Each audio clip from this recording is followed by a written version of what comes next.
HelpMeWithStats.com was used to create this tutorial that can help us understand similarities between the standard error of the estimate and the standard deviation. Let's see how the standard error of the estimate is similar to the standard deviation. Let's begin by noting that both equations define error, but they do it in different ways. In the standard deviation equation, error is defined by the distance between the score and the mean of the group. In the standard error of the estimate, error is defined by the distance between the actual y value and the predicted y value, y prime. In both equations, the errors are squared and summed for a total sum of squares. The sums of squares are both standardized by dividing by the degrees of freedom. The degrees of freedom are calculated in different ways. The degrees of freedom for the standard deviation is the number of scores minus 1.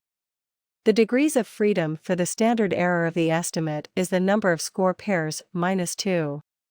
In both equations, we have the square root of the sum of squares divided by the degrees of freedom.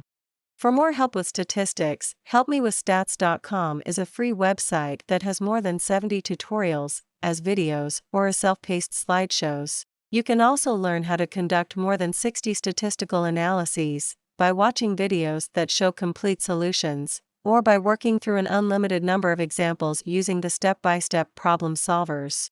Finally, you can access a comprehensive stats textbook with more than 685 review questions. Thanks for watching. If you find these resources valuable, please share with your friends, teachers, and professors.